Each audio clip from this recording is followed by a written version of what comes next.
I sat down recently to create a monster I knew I wanted to call a siege ogre. Not the D&D kind of ogre, but the Destiny one, the big guys that shoot laser beams out their face. The idea just kind of popped into my head, and I decided to carve out some time to make it for Dungeons and Destiny, which is the TTRPG based on 5e but inspired by the Destiny and Destiny 2 video games. For this monster in particular, I had two design goals. One, I wanted to have a big cannon blast attack. Like normal ogres, they fire off a deluge of laser beams that each do a decent amount of damage, but I wanted this ogre to have one devastating attack that could potentially one-shot a PC dumb enough to let themselves get caught out in the open. My second design goal was to make the cannon attack also be the ogre's weakness. Like all game designers, I like making big boss monsters that require a level of interesting decision-making in order to defeat. Nobody likes a bullet sponge, especially in TTRPGs. It's boring. With these two goals in mind, I penned out the basic combat loop that I wanted. The ogre would start off as highly resistant to all damage, but after firing its cannon, it would need to expose a sack on its shoulders in order to cool down from the attack. The sack would be exposed for 1 round, and if it gets destroyed, the ogre loses the ability to use its cannon attack again, and it loses a lot of its resistances. But let's push the idea further.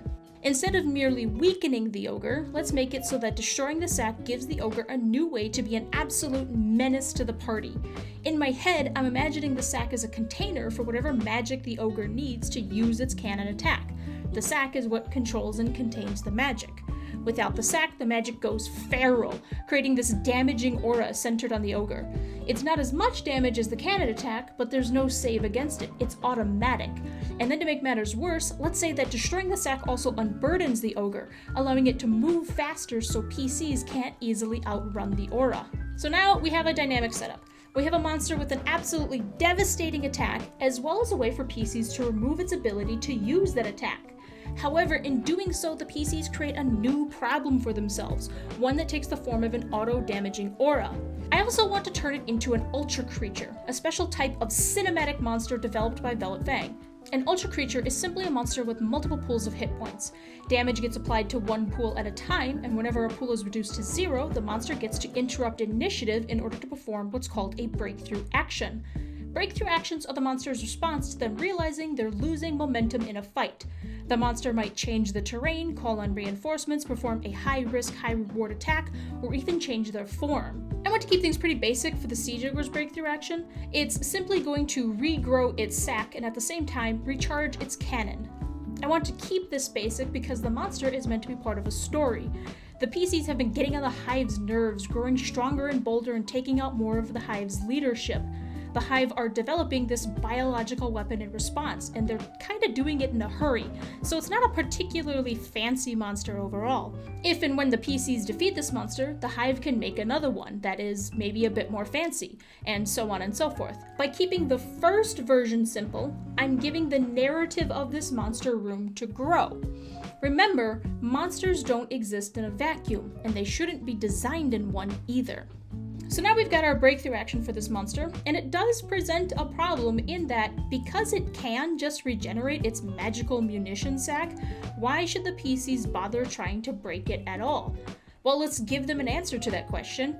Instead of regrowing a destroyed sack, the monster grows a new one. This is a very big difference because regrowing means the monster can only replace a broken sack, but growing a new one means the monster can have multiple sacks at a time.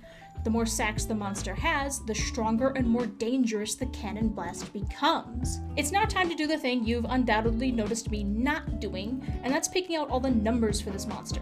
It's time to determine its challenge rating. It's time to determine what the actual DCs and damage amounts will be. Heck, it's time to determine what type of damage the monster does with its attacks. I don't bother with this stuff when I'm making the monster, because a monster should be fun and functional regardless of the numbers. Yes, good numbers are a good part of monster design, and I do believe that as a game designer, you should have a solid grasp on numbers and statistics and how they can psychologically affect your players. But I can always make the numbers be whatever I need them to be. Getting obsessed with numbers at the start of a monster's design is like getting obsessed with painting the walls when you've only just started building a house. You can keep it in mind, sure, but you have a few more important things you need to be focusing on first.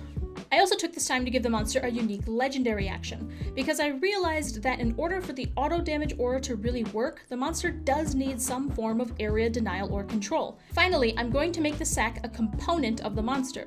Component rules are another set of mechanics developed by Velvet Fang, but I'll talk about them in another video with a monster that makes far more use of them than this one does.